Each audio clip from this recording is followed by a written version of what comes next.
Picture this. You wake up one morning and decide you're done. Done with the old version of yourself. Starting today, you're a completely different person. Starting today, you wake up at 5 in the morning, you work out every single day, you read a book every week, you cut out sugar completely, you quit every bad habit you've ever had all at once, and you finally start that project you've been putting off for a year. All of it. Starting tomorrow. And a week later, where are you?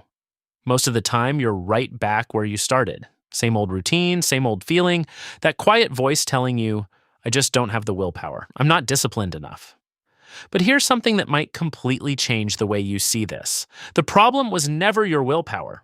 It never was. The problem was the method. When you try to change everything at once, your brain doesn't process that as 5 or 6 separate goals. It processes it as one massive, overwhelming threat. And I mean that literally. The human brain is wired to resist sudden, large-scale disruption to its routines, even when that disruption is objectively good for you. This isn't a personal flaw. It's not a character weakness unique to you. It's simply how the human mind is built, and every single person on this planet is dealing with the exact same wiring. So when you stack 6 massive goals on top of each other and expect yourself to tackle them simultaneously, your motivation doesn't just decrease. It starts collapsing before you've even taken the first step. And if you do manage to start, the odds are stacked against you. You burn out, you quit, usually within a week, sometimes less. This is not a coincidence. It's the reason most New Year's resolutions are dead by the 3rd week of January. It's the reason gym memberships spike in the first 2 weeks of the year and quietly empty out by February.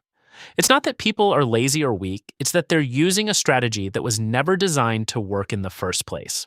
Now, you've probably heard the idea of improving by just 1% every day. It's become one of those phrases people repeat online without really understanding what's underneath it. It sounds nice, it sounds motivational, but most people treat it like a slogan instead of a principle, and that's exactly why it doesn't stick for them. So let's not just repeat it. Let's actually understand why it works on a deeper level, because once you understand the mechanism, you stop needing motivation to apply it. I once heard Mr. Beast, one of the most successful creators in the history of YouTube, explain his own beginning in a way that stuck with me. He said that if you want to succeed on YouTube, the first step is simply to start with whatever you already have. Not the perfect camera, not the perfect microphone, not the perfect script or the perfect idea. Just start with what's in front of you right now. And then, after that first attempt, you improve one thing. Just one. Maybe the second video has a slightly better script than the first. Maybe the third video has clearer audio. The fourth one has better lighting. Somewhere along the way, you start paying attention to how the algorithm actually works, and you adjust. Eventually, you go even deeper. You start studying human psychology, not because it sounds impressive, but because you realize that understanding your audience on a psychological level is what separates content that gets watched from content that gets skipped. Each one of these changes on its own is almost invisible. Nobody notices when your audio improves by 10%. Nobody notices when your thumbnail gets slightly more compelling. Nobody notices any single one of these tiny adjustments. But here's the part that matters. After 100 videos, after 100 of these nearly invisible improvements stacked one on top of another, you are not the same creator who made that first video. You are, in a very real sense, 100 times better. Not because of one big leap, because of 100 small ones compounding. And this is where the real insight lives, the part most people skip over when they hear the 1% idea. 1% better every day does not add up to a straight line by the end of the year. It compounds. Every improvement builds on top of the improvement before it, the same way interest builds on top of a growing balance rather than a fixed one. That's the difference between addition and multiplication, and it's the actual mathematical reason small, consistent improvement outperforms big, sporadic effort almost every single time. There's also a psychological reason this works, one that has nothing to do with the math. When a change is small enough, your brain doesn't register it as a threat. It doesn't trigger that internal alarm system that shows up when you try to overhaul your entire life overnight. You can quietly slip a new habit into your life, almost undetected by the very resistance that would have killed a bigger change instantly. small changes get past your own defenses. And there's a third layer to this, maybe the most important one for anyone trying to build long-term discipline. Every time you successfully make a small improvement, your brain files away a quiet piece of evidence. I am someone who can change. That belief, repeated enough times, becomes more powerful than any single burst of motivation ever could be.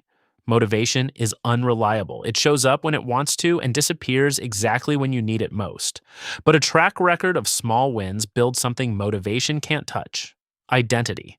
And once you start seeing yourself as someone who improves consistently, showing up becomes far less about forcing yourself and far more about simply being consistent with who you've already become.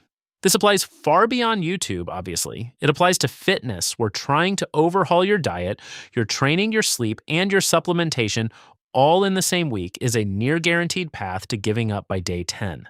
It applies to reading, where trying to finish 4 books a month after reading 0 books the year before almost always ends in a stack of half-finished books and quiet guilt.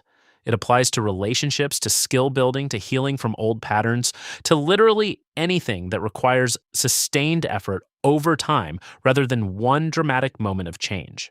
So the next time you feel that familiar urge, the one that tells you it's time to change everything about your life at once, pause for a second before you act on it. Instead of asking yourself, what do I need to fix about my entire life right now? Ask yourself one much smaller, much more honest question. What is the one thing I can improve today? Not 10 things, not a complete life overhaul. One thing. It's going to feel slow. It might even feel like it's not enough, especially in the beginning, when the results are too small to notice.